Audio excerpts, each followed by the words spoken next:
C-SPAN 2 programming information is available to our viewers 24 hours a day.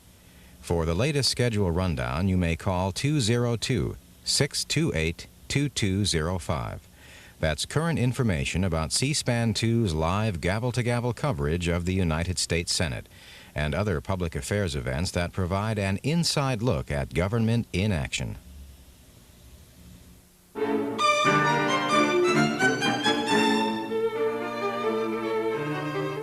Up next, we'll hear from the former U.S. Ambassador to Saudi Arabia, James Akins. He spoke last evening in Washington at the Georgetown University. His remarks focus on the current situation in the Persian Gulf, and Mr. Akins gives his perspectives on possible solutions to avoid war in the region.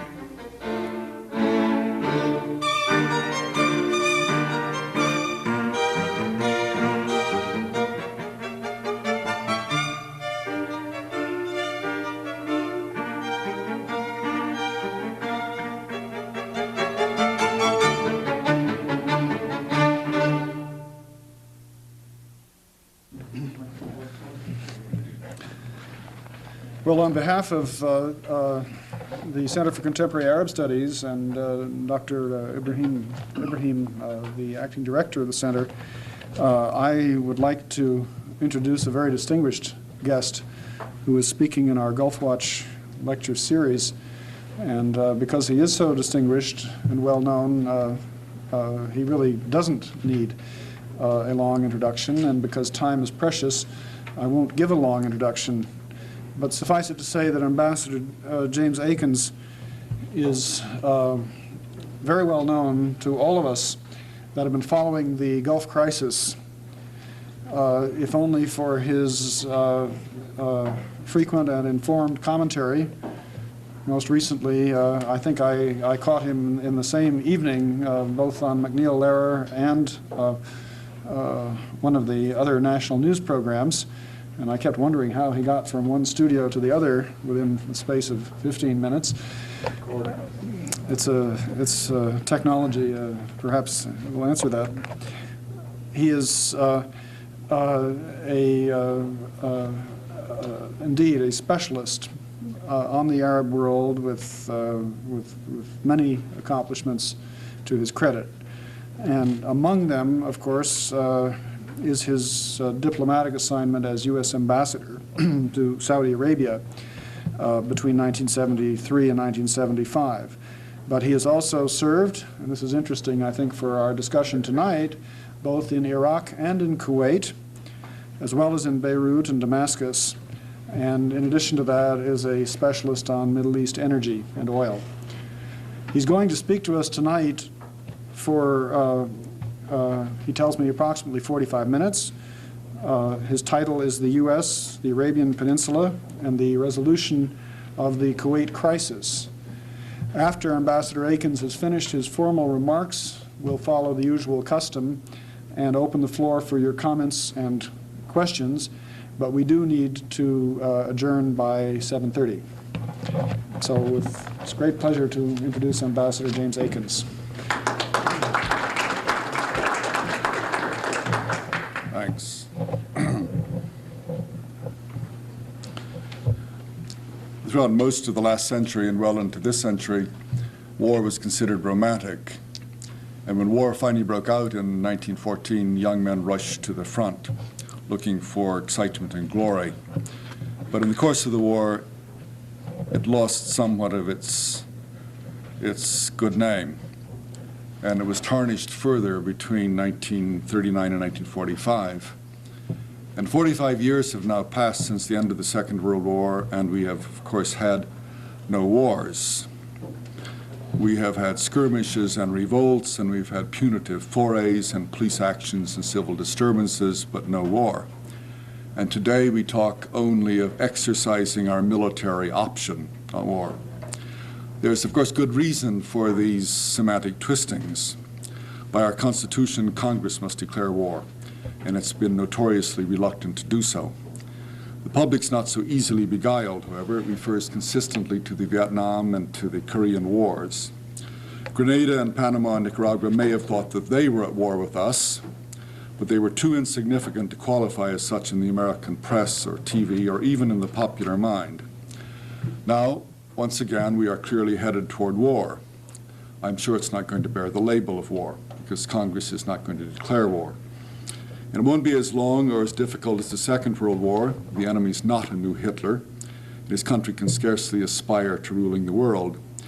But it's not going to be as quick, as easy as Grenada or even Panama. Nonetheless, I expect it will be over by next summer. It's quite short as wars go. There could be tens of thousands of Americans killed and hundreds of thousands of Arabs. The Arabs don't count, of course. We all know that they don't have the same respect for life that we have. General Dugan, the Chief of Staff of our Air Force, spoke of obliteration bombing of Iraqi cities in order, he said, to save casualties. In other words, a short, glorious war. Americans understood very well what he meant, and they generally approved. Saving American boys from death is noble. But the rest of the world also understood what he said, and their interpretation was quite different. Americans think only of their own. The lives of Asians and Africans weigh for little or nothing in the American balance. Is war really inevitable? Are we seeing an unfolding of a Greek tragedy where gods have set forces in motion that humans cannot alter? No, of course it's not like that. Before going into it, let's look exactly at what we're talking about. Who's the enemy? What does he want? What forces does he have on his side? Does he have the support of his own people? What were the reasons for his attack on Kuwait? Will he withdraw? Can we persuade him to do so, and if so, how? Kuwait is the best port in the Arab littoral of the Persian Gulf, but because it had no water, the port wasn't developed until fairly recently.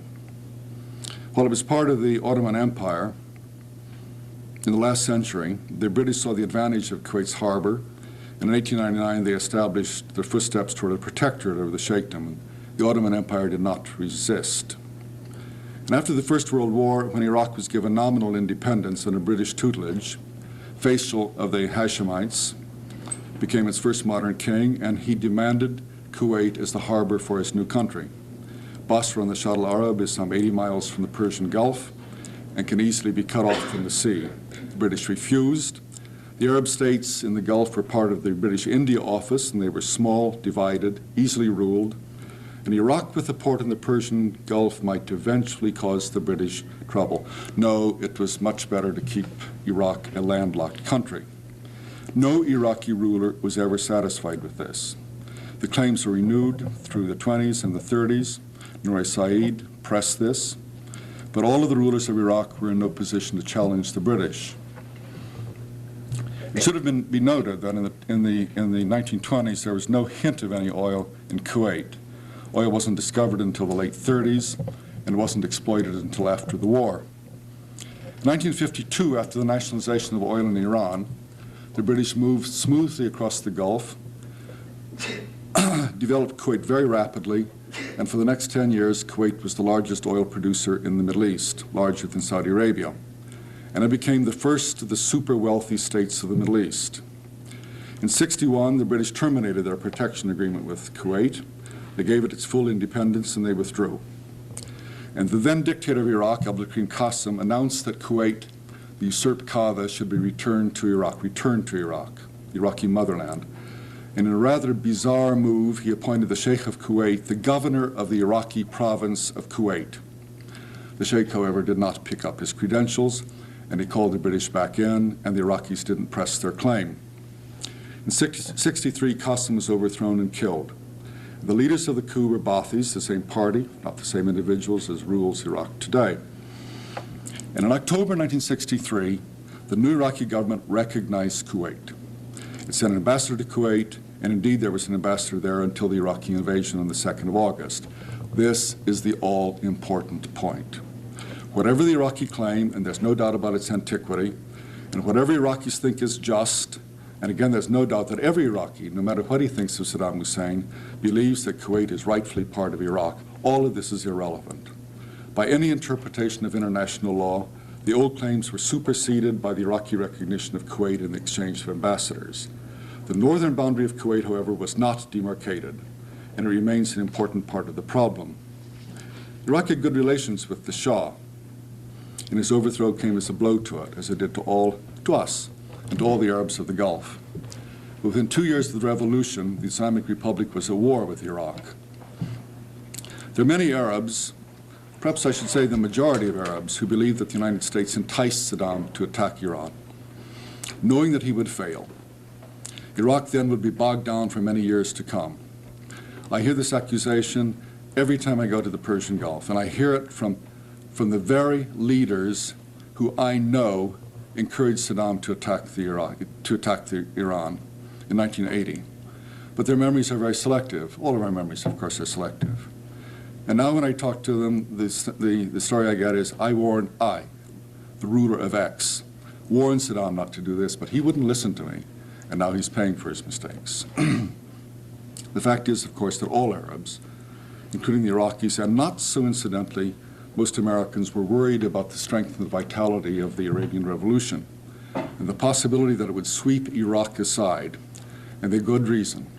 55% of Iraq is Shia, and many, including most notably Khomeini himself, believed that they would join his Islamic Republic. The main Shia shrines are in Iraq. It's impossible to imagine a Shia Islamic Republic or a Shia empire which does not aspire to include Karbala and Najaf and Kufa. Khomeini had the utmost contempt for the Arab monarchs. His maps didn't show Saudi Arabia at all. It's marked Arabistan. Kuwait and the other small sheikdoms were dismissed as non-countries. If Baghdad had fallen, there's little doubt that the Arabian Peninsula would quickly have come under the sway of the mullahs. Khomeini said repeatedly that the fall of Baghdad is the first step toward the liberation of Mecca from the House of Saud and Jerusalem from the Zionists. Arab support of Saddam was not irrational, nor was our support of Saddam, insofar as we gave it to him.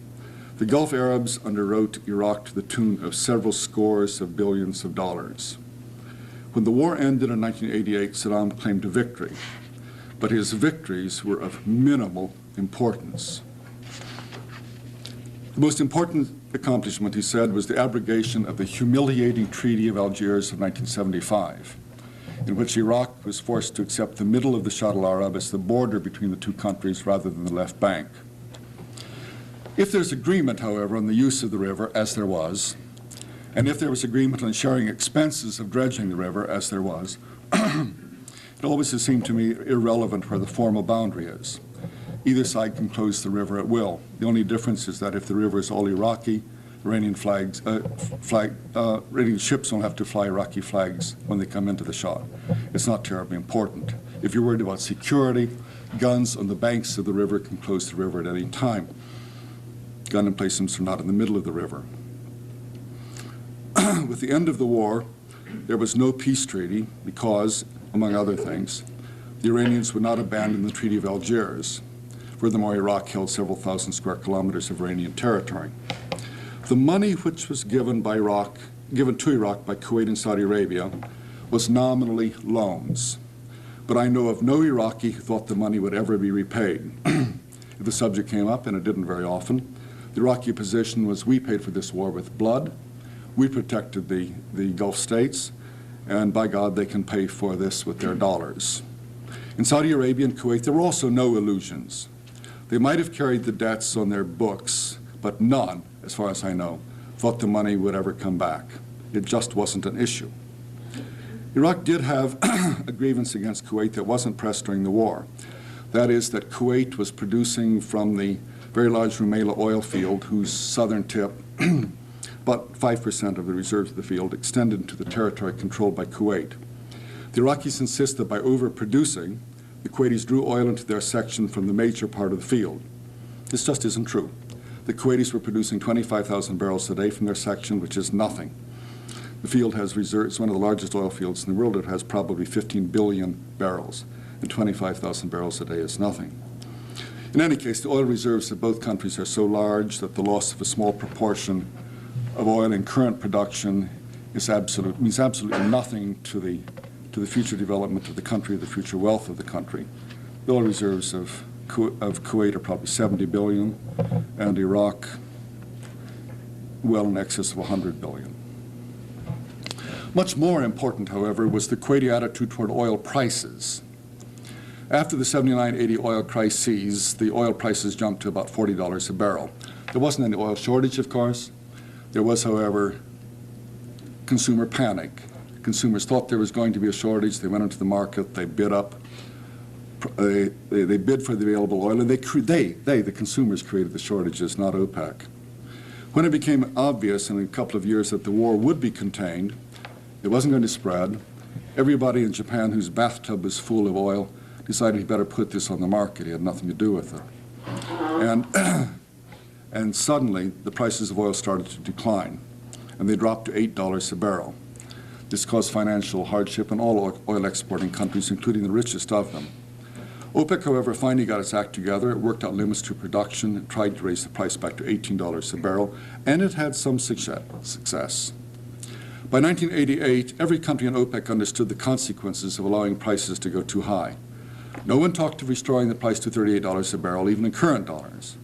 The fact is that the consensus in OPEC was that the price should go back to $18, and then a gradual increase over a long period of time, 10 or 20 years, probably up to the cost of production of synthetics.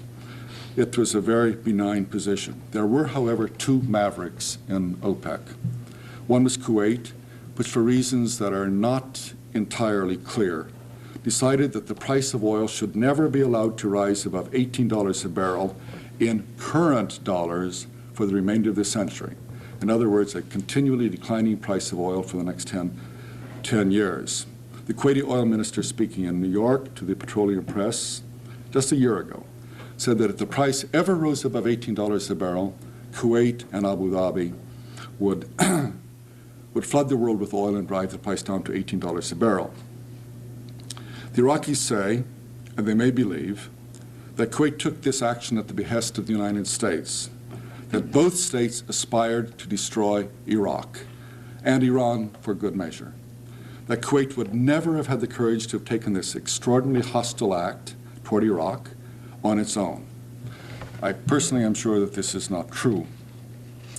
There's no evidence of it, first of all, and I doubt very much that George Bush, whose personal fortune is based on oil, would want to keep the prices so low. But here, as elsewhere, perceived truth is more important than objective truth. The other culprit inside OPEC was Abu Dhabi, but it was motivated by greed. That is very clear. Both Abu Dhabi and Kuwait, and this is more important, however, both Abu Dhabi and Kuwait signed agreements with OPEC limiting production to bring the price back up. And three times, they broke their agreements. They produced substantially above their quotas, keeping prices several dollars a barrel below the target price. And this is the basis of the Iraqi claim against Kuwait, that by keeping the price low, they deprived Iraq of billions and billions of dollars. But it wasn't only Iraq that they irritated, it was all the other countries in OPEC. At the OPEC meeting in July, great pressure was placed on Kuwait and Abu Dhabi by Saudi Arabia, Iran, and Iraq. One must remember that it wasn't just Iraq. Both of the countries were apparently shaken, and both agreed to honor their word, finally. The price of oil, all agreed, would be raised from $18 a barrel to $21 a barrel, kept there for a while to see what the effects in the market would be. And if a further increase were justified, then the price would be raised by another $2 a barrel, perhaps in a year or so, perhaps even longer. It was a very good agreement, and I thought there was a good chance that this time, OPEC would remain firm. No sooner, however, had the agreement been signed than Iraq announced that Kuwait was cheating once again. I was very worried about that, because it was assuredly not true. It was impossible that Iraq could have had evidence 2 days after the agreement that Kuwait was cheating. Things just don't go that fast in the Middle East. Subsequently, I learned from contacts I have in the Far East that Kuwait, what evidence there was exactly the opposite. Kuwait had told its customers in the Far East that for reasons of force majeure, they were reducing their deliveries to them by 25%. So the Iraqi statement of their cheating was really just untrue. And it was clear, at least it was clear to me, that Iraq was going to use this as a pretext to move against Kuwait. I assumed, as I think several others did that they would move into the islands that are of great interest to them. But of course, they moved farther. Right after the agreement, however, was signed, very strange stories circulated in the Middle East. I'm sure you've read them in the press. They're quite scurrilous. They attribute statements to Jabal Ahmed which are quite impossible. Jabal Ahmed is perhaps not the greatest ruler in the world, but he tends to be gentlemanly, and the statements that he is alleged to have said about Iraq are inconceivable. Not that he particularly liked Saddam Hussein, but the language that was used was not Jabal Ahmed's language. However, Iraq did do something that I find almost incomprehensible. They said, oh, by the way, as long as we're talking about money that we're supposed to owe you, you owe us $10 billion plus interest for the loans we gave you during the Iraq-Iran war. It was inflammatory. And given the tenseness of the moment, it was remarkably inastute of the Kuwaitis. 3 days after this statement, Saddam moved into Kuwait and the crisis began. Believers in the conspiracy theory, and they include some Americans, assert that the United States gave Iraq the green light to invade Kuwait. You've read the stories about the meetings between the ambassador in Baghdad and Kelly's statements here. And Saddam could well have concluded that the United States would not be particularly bothered by a move into Kuwait. But conspiracy, I mean, how does that fit? And what does the United States have to gain with such an action? Well, very simple. We tell Saddam that he can go into Kuwait, or at least we say we won't object to it. He moves into Kuwait. The Saudis are then frightened, and this gives us the chance to move our troops into Saudi Arabia, something we've been trying to do for the last 20 years. There isn't any evidence whatsoever that this is the American plan. And frankly, I'm again convinced that it's nonsense, for one reason. I just don't think Bush and Baker are that clever. However, there is no doubt that many of those who for years have urged the Saudis to allow stationing of American troops in their territory saw and seized a splendid opportunity once the Iraqi invasion took place. The United States responded immediately against the Iraqi aggression to the bewilderment of the Iraqis. They seem to have thought that the United States, having no great interest in Kuwait, would not mind this border adjustment. Furthermore, the Iraqis said repeatedly, and I thought rather plaintively, that the provocations from Kuwait were far more serious than the provocations to the United States from Grenada or Nicaragua or Panama. This, of course, illustrates the cultural poverty of Iraq. Having no classical education, they do not realize that quod licet Jovi non licet bovi, which loosely translated means what is permitted to the gods is not permitted to swine. How dare this Arab upstart think that his actions could be justified by actions taken by the United States? Kuwait is, of course, more important than our 3 Latin countries, although its population is smaller than Nicaragua's. Its oil reserves are very large, it's a rich country, and its absorption by Iraq clearly had to be reversed. As President Bush says repeatedly, this is intolerable. Iraq must withdraw from Kuwait, and on this he has the support of all Arab countries. The position taken by Jordan and Algeria and Yemen and the PLO have been consistently misrepresented in the United States, I presume deliberately. These countries in no way condone the invasion of Kuwait. All of their leaders, including Yasser Arafat, insist that Iraq must withdraw from Kuwait. But those countries thought, and this is the difference, that there could be, and indeed must be, an Arab solution to the problem. Others, led by Egypt and Saudi Arabia, favored bringing in outsiders, namely US, and we know who won. If there was some ambiguity about our interest in Kuwait, there was never any ambiguity about our interest in Saudi Arabia. President Carter said that Saudi Arabia was of vital interest to the United States, vital. An attack on Saudi Arabia would be considered an attack on the United States.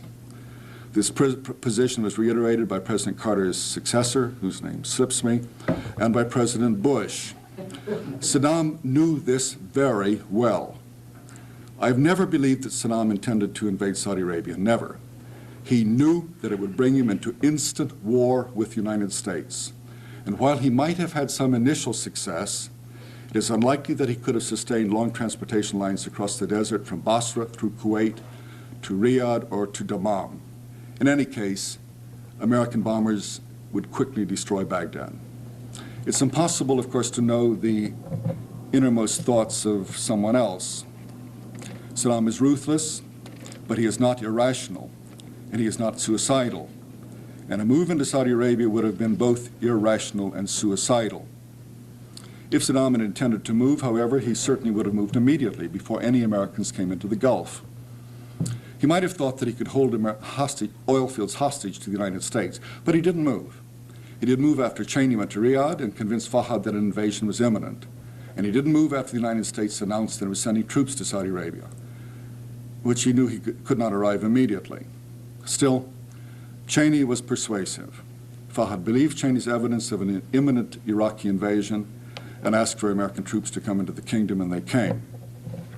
What I don't know, and I hope to find out sometime before I die, is did Cheney himself believe that there was going to be an Iraqi invasion? I hope he did. I really do, because I would be extraordinarily pained if I thought that this was some giant scam that we were perpetrating on the Saudis. As I say, I have seen no evidence to lead me to this conclusion. Everything I know, at least deductively from the situation, leads me to conclude that there couldn't have been an Iraqi plan to invade Saudi Arabia. However, we came in to defend Saudi Arabia. That was the purpose. Then we came in to liberate Kuwait. Fine. Subsequently, the president said that we had to free the hostages held in Iraq and restore the Kuwait ruling family. Noble goals.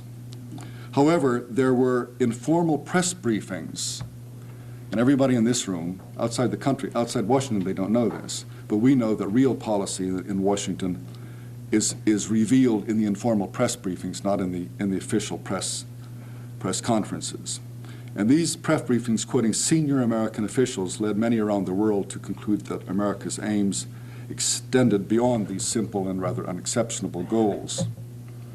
Iraq is clearly an important Arab country, the most important Arab country. Egypt has traditionally filled that role. Sorry, Ibrahim.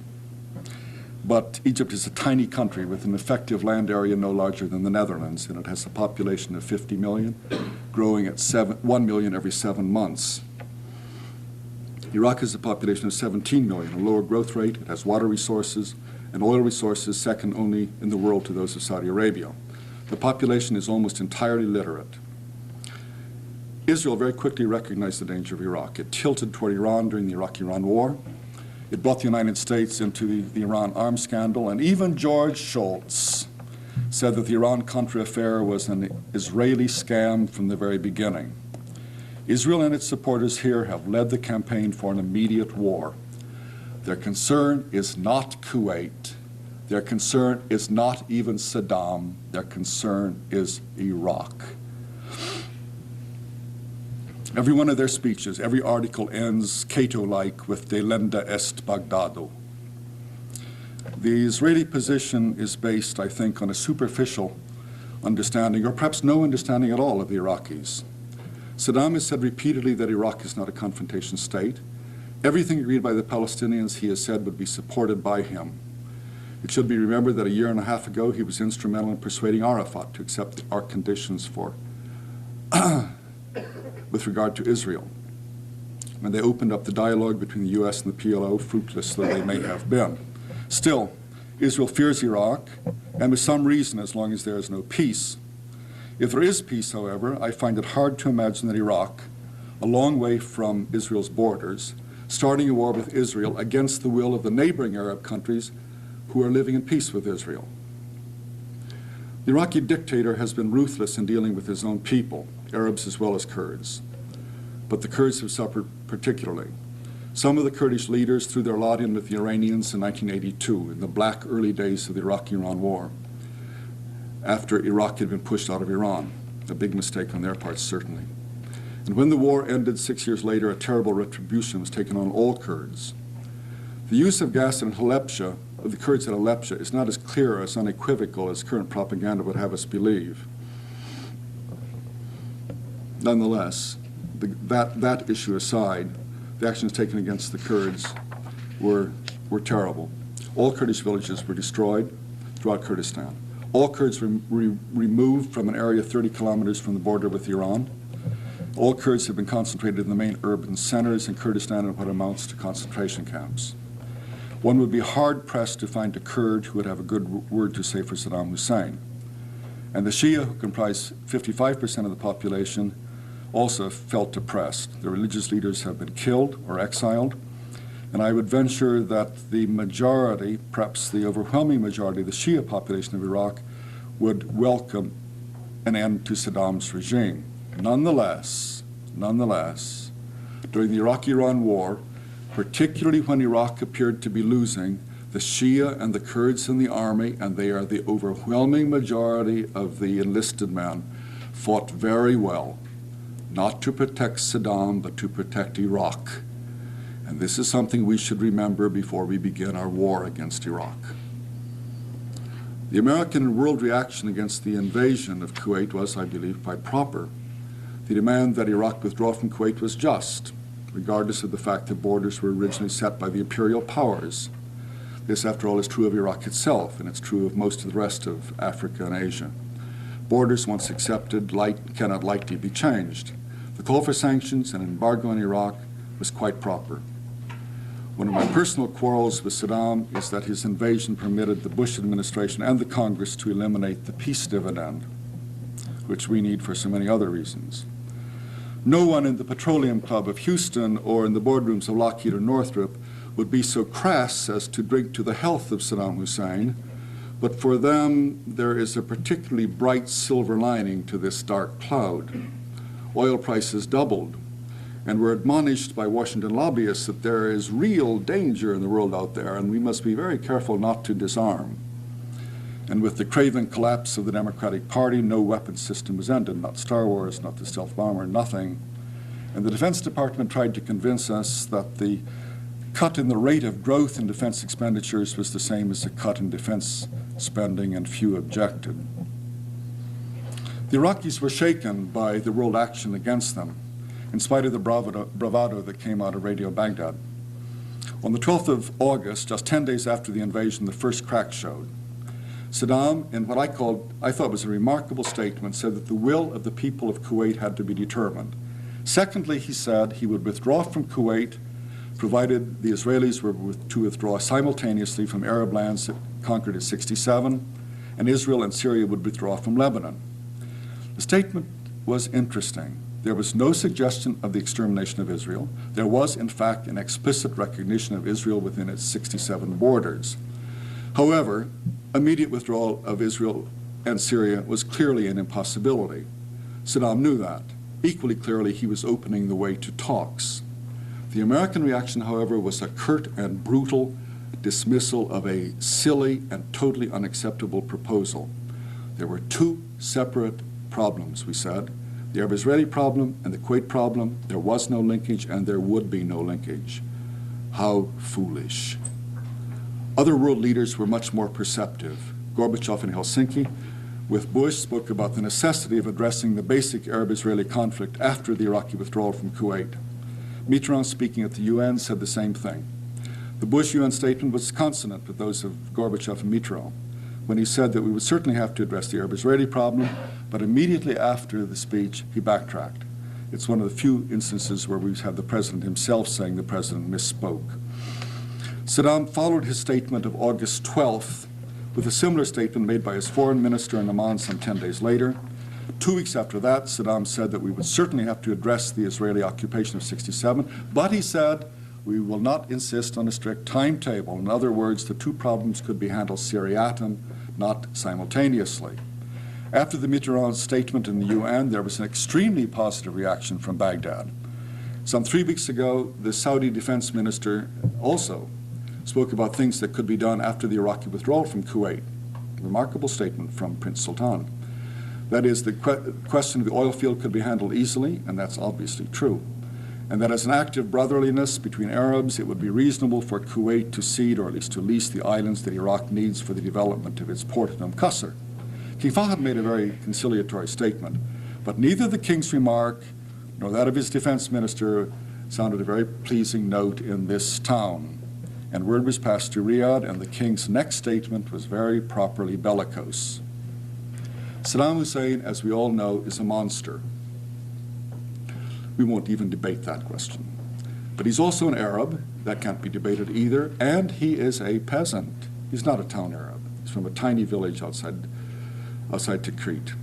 Now, definitions of monsters may vary, and they may be quite subjective, but we know quite a lot about Arabs and peasants, and one of their strongest characteristics is an obsession with honor and dignity. These words have equivalents in Western languages, but in Arabic the meaning is rather more intense and rich. There's a venerable rule of diplomacy applying not just to Arabs. Never force your opponent into a position where he has no retreat. And we have ignored this in Iraq. Bush speaks of war crimes trials for Saddam and his henchmen. This implies only that there will be a war, that we will be victorious, that we will capture Saddam. Hardly means of enticing Saddam to compromise. If we wish to avoid war, Saddam must be allowed to withdraw from Kuwait with dignity and with his honor intact. We could allow this. I would not in any way suggest anything that Saddam could legitimately consider a victory. Nothing on the islands, nothing on the oil fields, and nothing on financial repayment. These could be properly left to negotiations between Kuwait and Iraq after the withdrawal. But taking statements which Saddam himself has made, there are three things I think we could offer. It wouldn't be called negotiations because Bush has resisted that word. The first is that we would support a UN-supervised plebiscite in Kuwait, as Saddam suggested on the 12th of August. Let the Kuwaitis decide whether they want union with Iraq, a return to the absolute monarchy of the past, a constitutional monarchy of '62, a new constitutional convention with limited monarchy, or a republic. Why not? This matter has been raised and has been rejected by President Bush, who has said Kuwait, of course, is not a democracy, but this is not a question of democracy, this is a question of legitimacy. This statement could have come out of the Congress of Vienna, but it's odd to read it on the lips of the President of the United States. We, after all, are the modern proponents of self-determination, the modern advocates of the rights of peoples to determine their own destiny. Yet President Bush says democracy cannot be considered in Kuwait. The sovereign must be restored. I wait anxiously for President Bush's pronouncements on the divine right of kings. This illustrates, I think, one of the problems of this war. How do we find a proper slogan? We have to have slogans for our wars. A war to make the world safe for feudalism. No, that doesn't have the right ring. The war for $1 a gallon gas. That's too materialistic. The war for a new world order. Well, that's better, but there's something lacking. And finally, Baker has come up, this is a war for jobs. My advice to George Bush is to call Peggy Noonan immediately. He needs her. Still, I digress somewhat. The Kuwaitis, however, on this point, I think have moved beyond us, and they themselves are talking about the restoration of the parliament, new constitutional convention. Furthermore, I'm not at all sure that Saddam would be too enthused about a plebiscite in Kuwait, no matter what he has said. Someone just might suggest free elections in Iraq. Still, it would be a place to start. The second offer is the real one and the most important one and the crucial one, and I think is to accept and advance the Gorbachev-Mitterrand proposal. That is, to commit ourselves to move toward a peace conference to settle the Arab-Israeli conflict and the implementation of all the outstanding UN Security Council resolutions on the Middle East, namely those on Jerusalem, the West Bank and Gaza, the Golan, and Lebanon. It's something Europe and the Soviet Union have talked about for a long time, and there hasn't been any such conference because we have blocked it. That Gorbachev and Mitterrand talk about this openly is not good enough. The United States is ultimately going to have to move in that direction if there's going to be peace in the Middle East, and if it were to do so now, it could have an immediate effect in Baghdad. And third thing we might offer, clearly the most difficult, would be to pick up the statement made by Saddam and Mubarak and Assad and King Hussein in Cairo in April of this year. That is, to make the Mideast a zone free of instruments of mass destruction, bacteriological, chemical, and nuclear, opening up to inspection by the UN of all such installations throughout the entire area. It would be difficult, of course, because we have tried for years without success to persuade Israel to sign the Non-Proliferation Treaty and to open up its reactor at Dimona to inspection. Still, if there were real peace in the area between the Arabs and the Israelis, then perhaps Israel's reluctance to do this would change, or perhaps some other solution could be found. We could at least offer to start talking this subject after the withdrawal from Kuwait. Problem, of course, is that Saddam could well say, and would say, clearly would say, that he has accomplished something for the Arabs, and then he might withdraw from Kuwait. Again, perhaps it wouldn't work. We won't know until we try to find out. And we have made no effort to pursue these or any other points as far as I know. Saddam said on the 14th of November in an interview with Peter Jennings that everything was open to negotiation. Everything, he said. He wanted to talk with the Saudis, who were the key to the Arabs, and to the Americans, who were the key to the world reaction. And yet both still refuse. Why do we? What can we lose by talking with Saddam? In the meantime, the sanctions are working. Iraq is selling no oil. Its assets abroad are frozen. It's earning no money at all. It is broke. And no one is disposed to give it any long-term loans. Iraq is dependent on imports for spare parts for its military, almost entirely from France and the Soviet Union, and I doubt very much if they're giving them anything. And for its industrial establishment, this is also very difficult. Iraq also imports well over half of its calories, probably close to 3/4. Food may leak into Iraq, but it's unlikely that spare parts will be coming in. Sanctions cannot be totally effective immediately, obviously. We have to give them time. I would like to see us wait a year, ensuring through that time that sanctions are carefully observed. But we have now, it seems, gone beyond sanctions. Our announcement of raising troop levels in Saudi Arabia to 450,000 or thereabouts to give us the capability of launching an attack on Iraq makes it much more difficult for us to wait. It would indeed have been better had we formed a UN force at the beginning under the UN command with an American contingent, though not an overwhelming one. There could always have been an implicit or even explicit understanding that if Saddam were to attack the UN group or Saudi Arabia, the United States would be involved militarily with all of its power. Had there been such a force in Saudi Arabia today, say only 50,000 or less, plus perhaps American aircraft stationed in the kingdom, we could afford to wait much, much longer until sanctions are really hurting, and when there might be, and indeed would be, a greater possibility of changing the Iraqi position or changing the Iraqi government. According to Iraqis themselves, there have been 5 coup attempts this year already, all found out, all crushed, presumably all participants executed. The Army Chief of Staff has just been dismissed, and the rumors that I hear out of Baghdad is that he received a letter from retired officers asking him to, quote, do something, unquote, to avoid the disaster in which Saddam was leading the country. He made the mistake of not reporting the receipt of this letter to Saddam, and he was removed. He is out, and I presume he is also dead. Remaining officers are certainly concluding that no one is safe. Saddam's trusted advisors are now basically the members of his own family. The parallel with Ceausescu's Romania is startling. Still, we say we cannot afford to wait. We're impatient. American attention span is short. Henry Kissinger has said that the sanctions will fail, speaking ex cathedra. How he knows this has never been explained.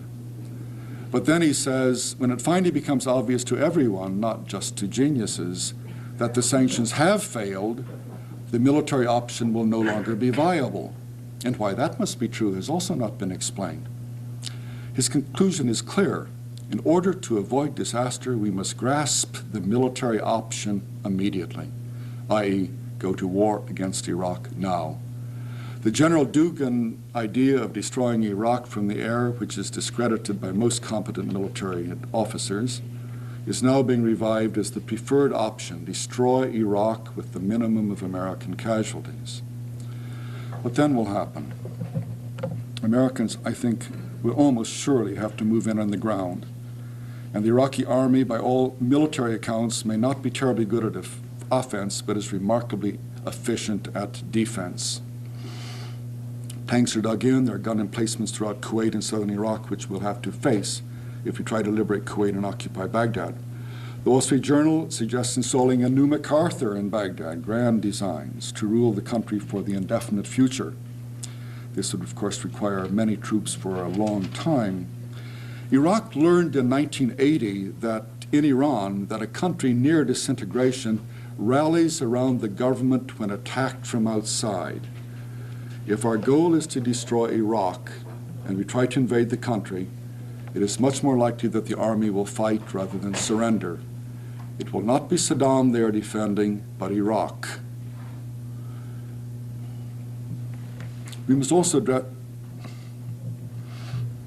address what would happen in Iraq if Saddam is allowed to withdraw from Kuwait with his dignity intact. Exactly 2 weeks ago today, I spoke at the Harvard Forum, and one of Kissinger's acolytes was there. He attacked the idea of allowing Saddam to save face as an absurdity. Why should we have a policy to allow Saddam to save his face? He said, our goal should be to humiliate Saddam. Of course, it is not our goal to allow Saddam to save face. Our goal is to try to avoid war. At least I hope that's it. And if Saddam saves face in the process, well, tant pis. His people will not look particularly kindly on him in any case, as he will have accomplished nothing for Iraq. The 8-year debacle in Iran ended with a great victory, as Saddam has said. But after he moved into Kuwait, he gave back to the Iranians every one of these magnificent gains, including the Shatt al-Arab. Iraq lost 300,000 men killed in the war, and the cost of the war to Iraq exceeded $200 billion. The Kuwaiti debacle has brought nothing but hardship to Iraq. No, I don't think Saddam will be particularly loved or admired, even though he can claim that he has brought America to the negotiating table for the Palestinians. We can and will say that this is something that we intended to do in any case when we were so rudely interrupted on the 2nd of August. In any case, it is something that we should have done a long time ago. Now, what about the bacteriological and chemical and nuclear weaponry of Iraq? How can we possibly not destroy Iraq, leaving them in this extraordinarily strong position? There are chemical weapons that we know. There may be bacteriological weapons because everybody in the world can make bacteriological weapons, but there are no nuclear weapons. Iraq's facilities are inspected regularly by the International Atomic Energy Agency, which is not to be dismissed entirely. And our own intelligence estimates vary. The most pessimistic one is that Iraq is 5 years from making a nuclear device. The others, and it seems to be the consensus, is about 10 years. One could say that about almost any semi-industrialized country in the world, 10 years from making a nuclear weapon. If they have the will and the money to finance it, almost anybody could do this. The technology is not arcane. But then what about the extraordinary dangers to the West and to us? If we don't destroy Iraq today, we'll have to do it in 5 years. You hear that in every single newspaper that you pick up. Many countries have nuclear weapons. Others are going to have them in the near future, or they could if they wish. Are we going to go to war with Pakistan when it has this bomb? It surely will soon, if it doesn't already. What about India? What about South Africa? What about Israel, after all? But let's try to examine these fears a little bit more calmly and try to be rational on this subject. Since 1945, we have contained the Soviet Union, a true superpower, at least in military terms, armed with not only chemical and bacteriological weapons, but with hydrogen bombs. We've contained China, more or less, for 40 years, a country with a population of 1 billion or more. Is it possible, really, seriously, to think that Iraq could not be contained by the European Economic Community, by the United States and the Soviet Union combined, even if Saddam Hussein survives? Iraq's population, after all, is only 17 million. The international community will be very careful about delivering anything to him that could be used for chemical and nuclear weaponry. And I doubt very much if engineers from Sheffield or Düsseldorf or Terre Haute are going to be going back to Iraq very soon after what's happened to them in August. And Iraq needs foreign technicians. The danger of Saddam's survival seems emphasized against reason simply to justify a war of destruction today. Now, maybe, if we get through this without a war, some good will come out of this crisis. Perhaps there will be a new world order, as President Bush has suggested. If so, it could be salutary. What this new order means, as far as I can gather, is that it will henceforth be intolerable for small countries to attack other small countries. Now, if uniformly applied, that's not bad. It could be very good. I wonder, however, if it has already failed. I have read about Rwanda being invaded, but really has it? I'm not exactly sure where Rwanda is, and I'm not really sure that I care. I do know that there is no oil there, however. But more to the point, would this new world order stop another Israeli invasion of Lebanon as in 1982?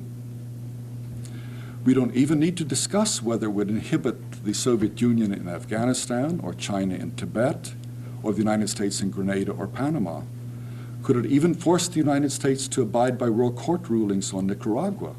All clearly impossible.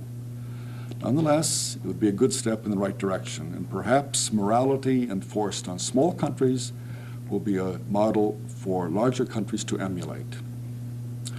There can be no question that Saddam will leave Kuwait. If he doesn't withdraw voluntarily, he will be forced out by war. And if there is a war, his cities will be devastated, his infrastructure will be destroyed, and quite possibly his country will be dismembered, even if that is not the current American plan. If we move militarily into Iraq, we will suffer significant casualties. We will be supported by none of our traditional allies, excepting, of course, England, and that assumes that Mrs. Thatcher will survive. The United Arab Phalanx we so proudly constructed will not survive an Arab attack on Iraq. Its two most prominent members, Syria and Egypt, have announced that they are there to protect Saudi Arabia from attack, not to invade Iraq. We will eventually win, but what then? What will be our position in the Middle East, or in the Third World as a whole? We might be asked to stay on indefinitely in the Arabian Peninsula as the guardians or the mercenaries of the ruling families. But how long would even that survive? And who then will be the dominant power in the Persian Gulf? Saudi Arabia? Not bloody likely. It will be the Iranian mullahs who frightened us so badly in 1979.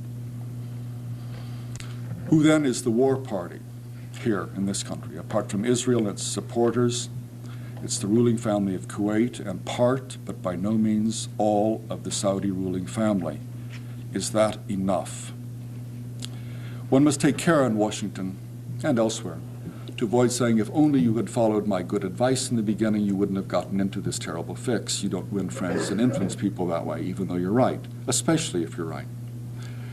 The only thing that I can advise now is that we not rush into war, that we give the sanctions a chance to work, and that we offer Saddam an honorable retreat.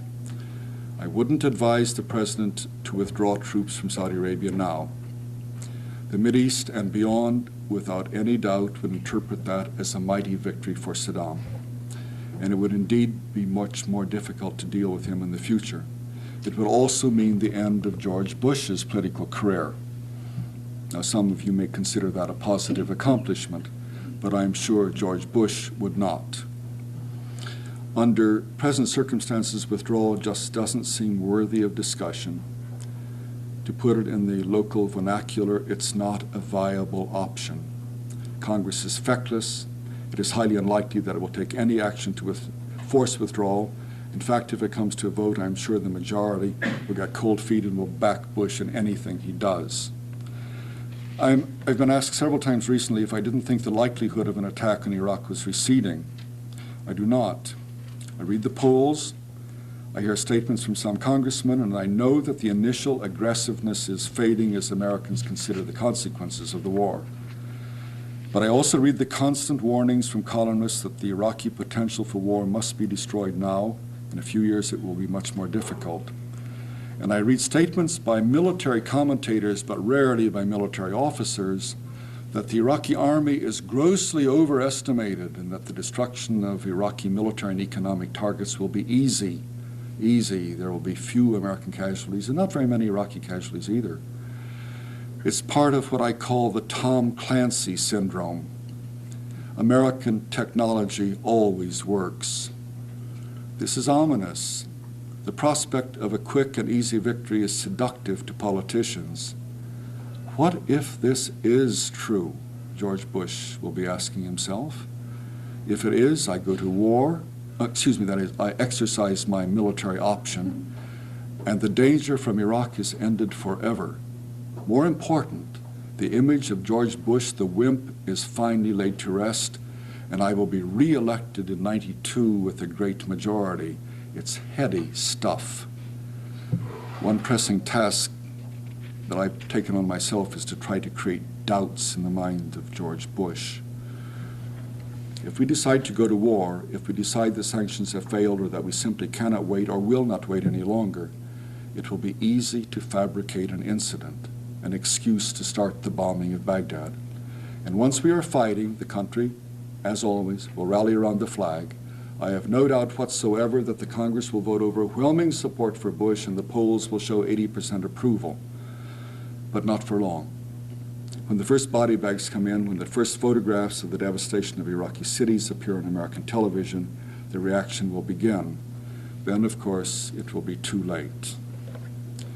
Like most Americans, I am inherently optimistic, excepting, of course, when I deal with the Middle East.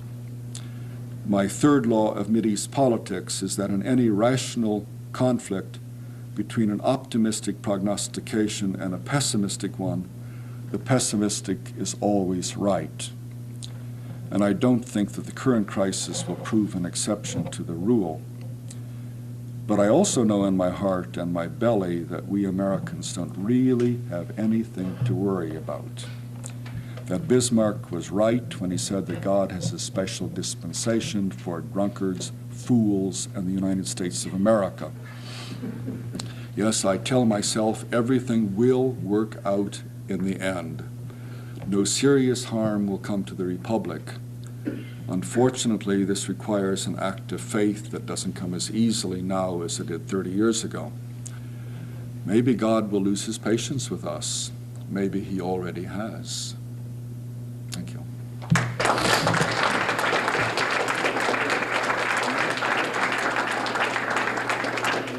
Thank you very much for these, to say the least, thought-provoking remarks. The floor is now open after our usual custom for your brief comments or questions for Ambassador Akins, and he will take the questioners as he sees it. Please identify yourself when you speak. I'm Joe Storr. With all the sort of advice that you've laid out, and there's every reason to believe that people in top levels of the Bush administration have been hearing this from within their own ranks. There isn't any such evidence at all. I really don't think so. You don't think there's the debate going on? No, I don't think there is any. Excuse me, but go on. Okay. Yeah. They've been hearing it then from the outside at the very least. And there are all sorts of cautionary reasons why they should not proceed. And one could spend another half hour outlining another whole list. Sure.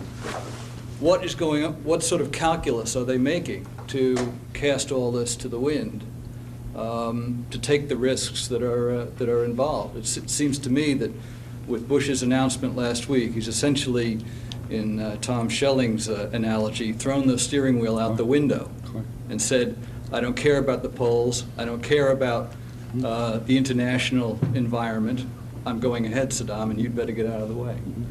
What's the basis for this calculation, since there's so much to lose? The only thing that I can conclude is that Bush and his advisors have convinced themselves that the war will be quick and easy, relatively few American casualties. I can't reach any other conclusion, can you? But they seem to be getting other advice on this as well. I don't think they are. I don't think they are. Have you been consulted by the administration? I have not. I asked, yeah, I just wondered. Do you know of any Arabist, any person who knows anything about the Middle East outside the government who's been consulted? But this is not a question for Arabists. This is a question for military. No. That's true to a large extent, yes. But if you're going to move into the area, you have to know about some of the people that you're fighting. How are they going to fight? One of the parts of the easy scenario is that the first bullet is fired and the Iraqis drop their guns and run home. That's one scenario, but I do think there are others being advanced. We see them laid out in the media. True. True. But is there any evidence that these reports are being believed or accepted by the people in the administration? Well, let me frame it a little bit differently then. What advice are they getting from their Arab allies, from the Saudis and the Egyptians on this question? Ah, that I don't know. I don't know. Some of the Saudis obviously want a war. The Saudi ambassador in Washington clearly does. What Arabs are they listening to? Are they really listening to the Arabs? They certainly aren't listening to King Hussein. What about the Algerians? Are they listening to them? I doubt it. Syrians, I suppose, don't count. Egypt does count. But I have no idea what advice Mubarak is giving. Mubarak has said, however, that I will not participate in the war. I will not invade Iraq. They should have noted that. They can't miss that statement. Yes. It's been repeated my name is Andrew Kober. It's been repeated a great number of times that Israel is keeping a low profile in this crisis and that the administration is grateful for that. Do you in fact think that Israel has, in the communications that count, been keeping a low profile in this crisis? Well, very definitely. They are not rattling sabers. They are not bombing anyone. They are doing relatively nothing. We have asked them not to do anything, of course. It's the question, I suppose, is not have they maintained a low profile up to now. They have, but will they continue to do so? And that I'm not so sure either. Or will Saddam decide that he's going to bring Israel into the war? This is one of the nightmares that we must have. I could refer back to the previous question in terms of who the administration is talking to. Are the Israelis, in fact, in private communications with the administration? Do you see evidence of a large Israeli input on the thinking and planning that's going on in the White House? Well, it certainly seems to me that that's the case, but I can't say I have any evidence of it. I mean, I can't say that on the 2nd of November they met with Moshe Arens, for example. I just don't know. We know the way they're acting, and it appears they appear to be following the Israeli advice. Yes. Mr. Ambassador, you said that you don't support the idea of troops withdrawal at this point, and you gave your good reasons. But what do you suggest that should be done from there? Are you suggesting one of your 3 scenarios, or do you have a different agenda for that? And please state again, and very briefly, what are the objectives of the Bush government for this whole thing if it is not oil? Is it only just to wage a war for the sake of war, or are there some other good reasons? You know the statements made by Bush, the things he hopes to accomplish. It's been repeated so often that it's become a cliche, but nonetheless, sometimes cliches are true too. I doubt very much if we would have had great interest in Kuwait if their exports had not been oil. If someone said carrots and others said bananas, we would not be that interested in Kuwait. Oil is obviously extraordinarily important in this equation. And of course the administration has said that. They said that, and this was Baker's statement, we cannot allow such a high proportion of the world's oil, that is Iraq and Kuwait, to be ruled by a person as nasty as Saddam Hussein. Oil is certainly a factor in this. I'm not sure if you're getting at are we planning to be a permanent occupier of the Saudi oil fields? I hope not. I don't think that would work. No matter if the Saudi government were to ask us to stay indefinitely, I think the Saudi army and the Saudi people ultimately, in fact fairly quickly, would turn against our presence in the country.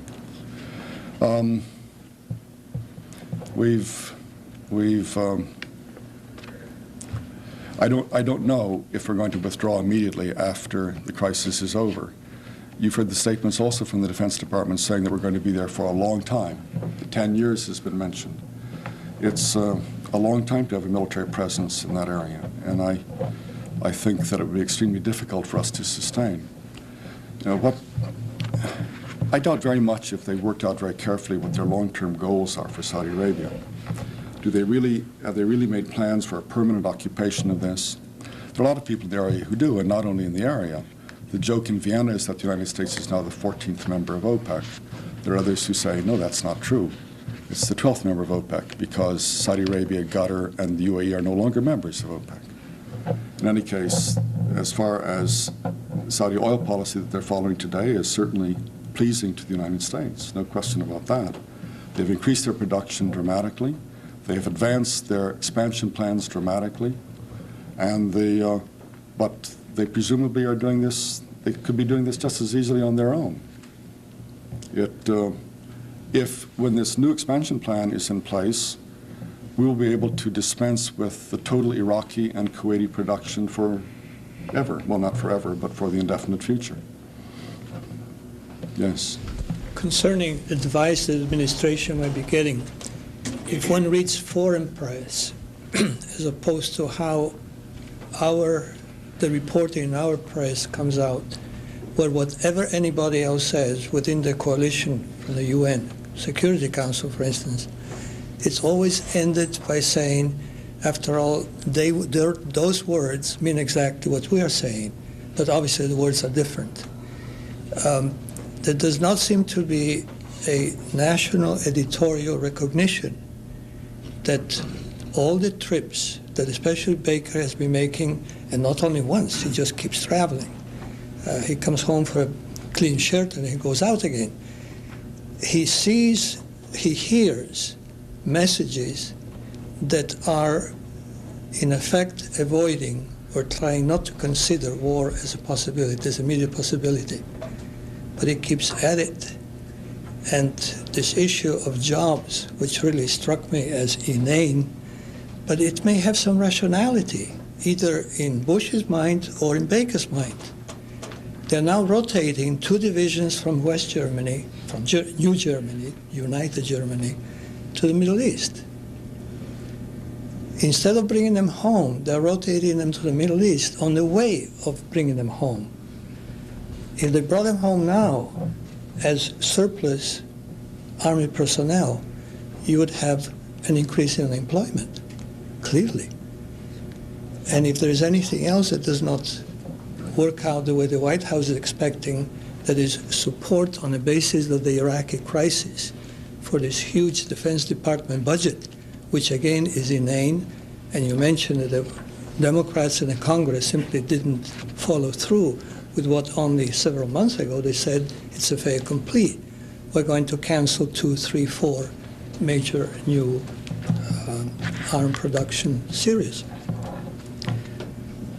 The fluidity of the whole situation is such that you mention it, we had it before in Vietnam, we had it repeatedly in Nicaragua. If the administration is hell-bent on doing what they put themselves in a corner as far as not being able to get out, they can fabricate any excuse, and then hell will break loose. That's exactly what I said. To have an excuse to start the war is the easiest thing in the world. Easiest thing. Yes. Gene Bird, 2 questions. One, would you comment on the response of Saddam Hussein to the president's escalation by escalating himself today, 250,000 more troops in there, and our further response today, which is unexplainable to me, revealing this, if we do have this in mind, that we may have to stay for years with 100,000 troops in Saudi Arabia. Finally, would you think that there's any chance that a combination of Arab and European and Soviet statesmen, shall we say, get together and force us to go the international conference route for the Middle East on a long-term basis? Well, on the first part, the escalation by the Iraqis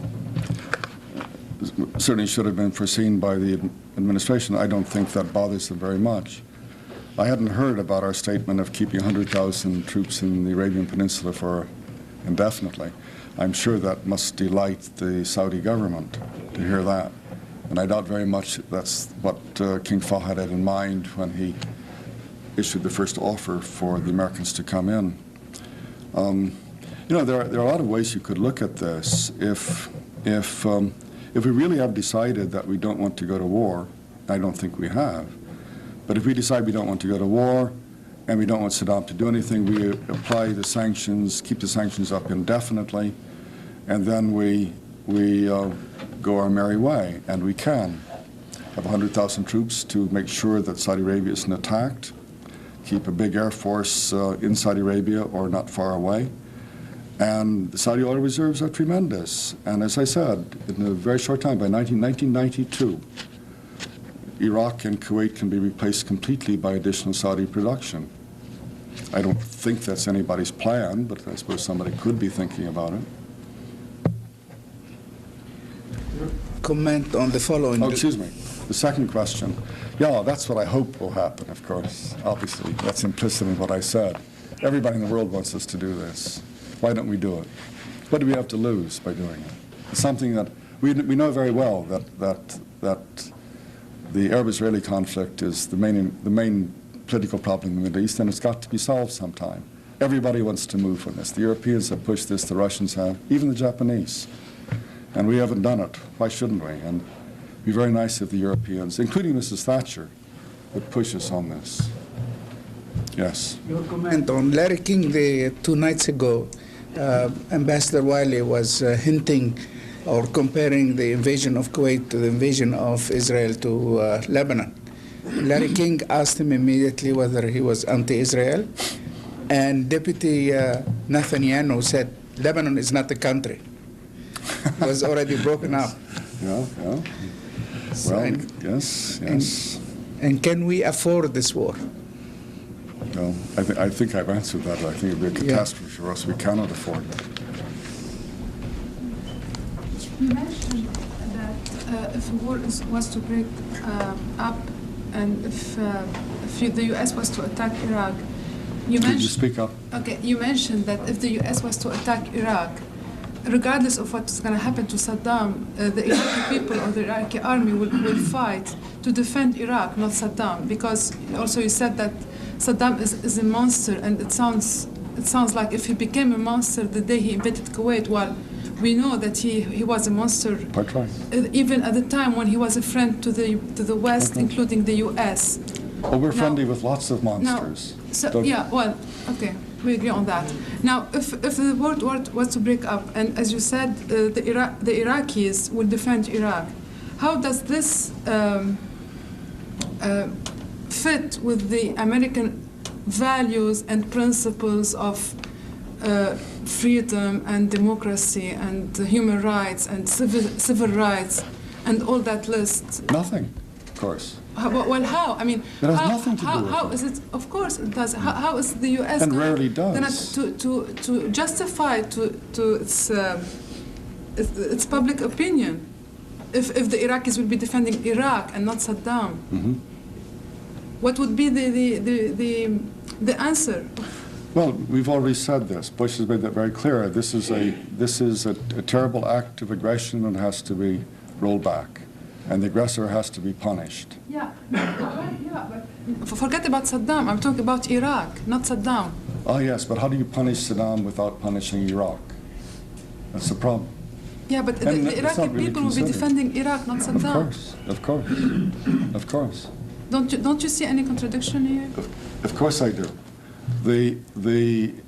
And I guarantee you this is the way it's going to be looked at throughout the Arab world. We don't know anything about Iraq. We don't know what the situation is. As far as we're concerned, 99.9% of the Iraqi people support Saddam, just as the elections say. Yeah. But every Arab knows that that's not true. Every Arab knows that Saddam is supported by a tiny fraction of his people. And when the people of Baghdad and Mosul and Basra and Karbala and Najaf and Samara are killed, these are going to be people who hate Saddam, and every Arab is going to know that. And this is something that we're going to have to carry with us for a long, long time. But have they thought about that here? Oh, I doubt that very much. No. Yes.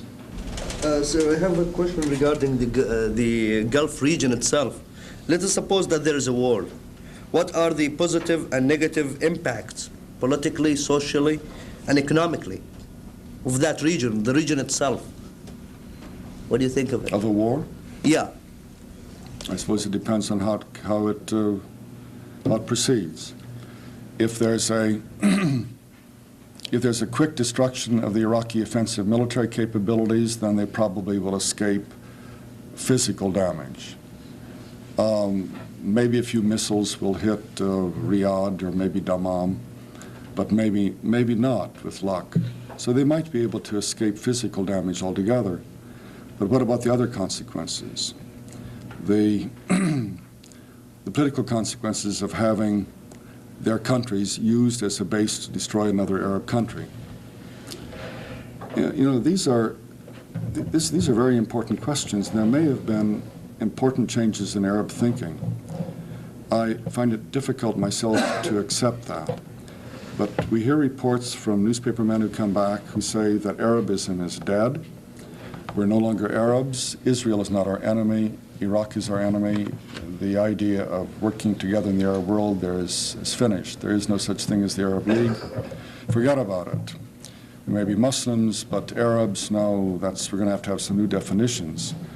I find that very difficult to accept. Who's saying that? Pardon? Who's saying that? I mean, the reporter is going there and asking people, who are these people? Exactly right. Precisely. Who are they? Are they representative? This is the question I'm asking myself. I read some of these reports, and I've read so many of them daily. You have a new report about Correspondent X, Correspondent Y, Correspondent Z in Saudi Arabia, in the Emirates, and even in Egypt, all saying the same thing. Arabism is dead. We cannot any longer talk about the Arab world. These are outmoded concepts. You've read them, I'm sure, yourself. I find that myself personally extremely hard to accept as true, but I'm not dismissing it totally. It is just conceivable, I suppose, that this has happened. I have a very good Arab friend, Ghazi Ghuseibi. I'm sure many of you know his name, and I've always considered him an extraordinarily astute, honorable Arab nationalist, basically. And I'm sure that a lot of you have read the articles that he's been publishing in the last 2 months. And if Ghazi Ghuseibi thinks things like that, I really do have to take it seriously. Arabism is dead. Extraordinary attacks on Jordan and the Palestinians and the Yemenis and so on. I don't know what the ultimate political effect is going to be on the area. I find it very difficult to imagine. I sat down last week and tried to draft a paper on what the area will be like after the war, assuming that we win the war, that is, Iraq is destroyed. And I came up with nothing that gave me any joy at all, nothing. Maybe you could come up with something. I was having some questions, but let me comment on the last point that you have said about Ghazi Ghuseibi and the question of Arab nationalism and Arab unity and so on and so forth. I don't think that it died, and I don't think that it has gone. This is something that I think it's rooted way in history. I feel that too. Yeah, but the question is, what has happened is actually has led to some questions to be asked. Things has been taken for granted and so on and so forth. You can write a big essay about that. People now asking real question. Unity based on what and so on and so forth, but the genuine aspect of unity and nationalism probably as strong as it is before. What Ghazi was writing, I can tell you, coming from the area, that there is a lot of people who disagree with Ghazi. Really? But Ghazi has his own opinion, and probably he has lost some of his supporters. Let me go back to the issue. I want to add just another dimension to what you said against the war. The dimension of if a war erupts, I guess it will inflict a deep sadness, conflict, and trouble amongst the Arab world, amongst the Arab people themselves. And I underline the question of people. Now, we've been having wars and fights and so on and so forth amongst Arab governments for the last many, many years. But that doesn't matter, because none of any government represents its people over there. And the people have been always insulated and isolated from this conflict, and government comes in and government goes back, and, you know, the people are the same and their feelings are the same. I mean, good example is the war between Egypt and Yemen and Saudi Arabia many years ago, and so on and so forth. Now, the special thing about this war, it has really cut down into divergence of people. And if the war erupts, I guess the feelings of the people from a social point of view is going to be with Iraq. Iraq, not Saddam. Iraq, the people. Iraq, the culture. Iraq, the country.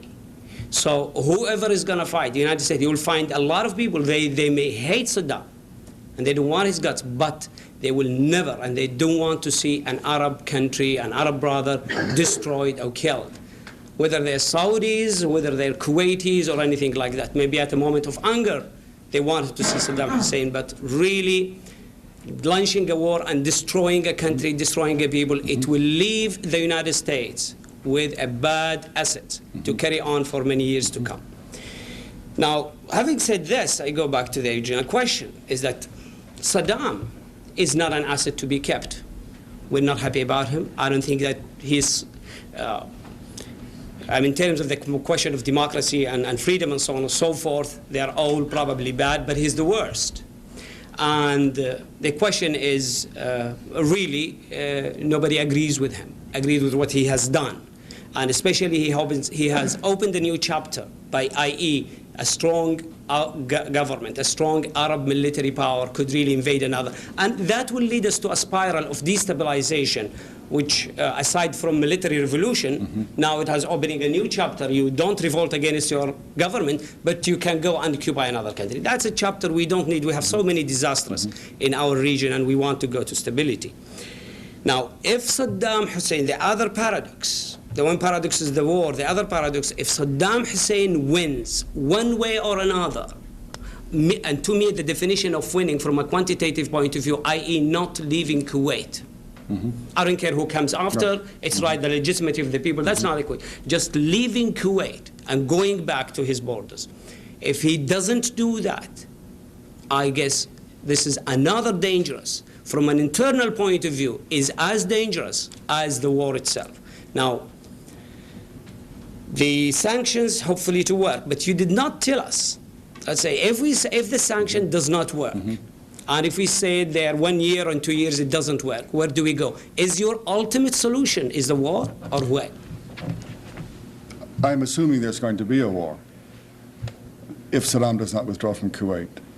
And all I have suggested is that we take time for the sanctions to hurt Iraq, and that we give him a face-saving way out. If that doesn't work, there will be a war. It's going to have the same disastrous consequences that I've talked about and you've talked about. No question about that. But I don't think there's any debate on this issue. He is going to get out of Kuwait. He will get out of Kuwait on his own, or there will be a war and he will be driven out. No question about that. There is one point that I raised that I would like to get your views on, because it bothers me. I said that I would not advise, in fact I would advise against the withdrawal of American troops from Saudi Arabia today. I would like very much to get your views on that statement. That was my question. You said there were 3 ways to do this. Like, for instance, we run a plebiscite in Kuwait, or have an international peace conference, or disarmament as a way to move things in the region. Was that your idea behind leaving the troops there? No, that's not the question. You're addressing something else I said. I'm saying that given the troops that we have now in Saudi Arabia, I think that if I said in the talk that if we were to withdraw these troops, it would be seen in Iraq and elsewhere as a victory for Saddam, and that Saddam thereby would be strengthened, and therefore it is something that we really cannot consider. I feel somewhat uneasy about that statement, and I want your views on that statement. What do you think? No, you. What do I think? Yes. You have a view. I know you have a view. I think that, let me put it this way. What if there were a partial withdrawal with a statement that the president was simply reaffirming his original and quite limited 4 points, and that after consultation with his various allies, Arab and international and congressional, it seemed more credible to maintain our determination to reduce the force somewhat for the reason that you mentioned, that we can afford to stay longer. And in fact, we would stay longer, and that would be your peaceful solution. And obviously, if he decides to withdraw, he's going to have to find some rationale for it, and that, I suppose, it would have to be something like that. But you didn't answer the question. Assuming that's done, what will be the reaction in the Middle East? But the problem is, even keeping the somebody forces... else's answer. If the, I think it depends who you're asking in the Middle East, but I think a lot of people in the Arab world, both perhaps friends but perhaps adversaries of ours, would very much hope that anything that can be done to reduce the possibility of a major war, which is going to lead, I fully agree with you, to unpredictable but probably generally catastrophic results, is something not something to welcome, and therefore they ought not to gloat too much at the withdrawal of part of an American force. So I'm not so sure that it would be an unadulterated victory, political victory in the region for Saddam Hussein. Would you therefore advise Bush to withdraw some of the troops? I would advise to, at least in the short instance, to sit tight, but I think a redefinition of our aims, and indeed a contraction of the aims, since they have blossomed beyond their original formulation, would be a wise thing to do. And I think that the results, while not a particularly happy ending, because in a way we've blundered, at least would not be as catastrophic as what is most probably going to happen. Sorry. One question to the... Tony Khater, Ambassador, about your, I mean, you've said that you would not, and that's what you feel uneasy about, you would not advise that President Bush pull out troops at this stage. And you're probably right. I think most of the country is going to feel, probably shares in your feelings. Pulling troops out at this stage will be perceived definitely as American weakness or an American defeat of sorts. I honestly believe that if one leaves wishful thinking aside, and I think Dr. Hudson may be in the camp of somewhat wishful thinking, I think war is inevitable at this stage. I think the initiative is in Saddam Hussein's hand. If he pulls back now from Kuwait, we will be left empty-handed, and he stays in the oil fields, Rumaila oil fields, and a couple of islands, we will lose the consensus somewhat, which is really not so much of a consensus that we have. So the initiative is in Saddam Hussein's hand, and it's up to him to use it whichever way he wants to. I mean, the thing, though, that the scary, the nightmarish scenario is the following, that there will be an Iraqi-American war, and then that we will win that war, and there will be a Pax Americana in the area, financed completely by the Saudi budget, meaning we're going to have to imbue Syria and Egypt with money in order to avoid a takeover by the Islamic Brothers in Egypt or a takeover by some sort of Sunni-led opposition in Syria, because Syria, after all, the consensus that exists in Syria is not one based on slaughtering people in Hama or wherever. It's also based on a dynamic of confrontation with Israel. If that dynamic is lost, then Syria, the regime, is lost. But if we imbue billions of dollars into the Syrian economy and the Syrian regime, maybe that regime will stay, maybe the Mubarak regime will stay. So I see that war is inevitable unless Saddam Hussein withdraws, and I see that the new peace will be a Pax Americana with a lot of money, financed solely with Saudi money. The Europeans will be out. I don't know how many optimists or pessimists there are. I think the pessimists and skeptics clearly are in the majority. I think, though, that we're coming really past the end of our time, and if Ambassador Akins would like to take perhaps one more question, I actually would like to ask it, and I'll exercise the right of the chair to do so. And the question is a kind of an action-oriented question. I share the generally skeptical and pessimistic analysis that you have made, and I think most probably war is more likely than peace.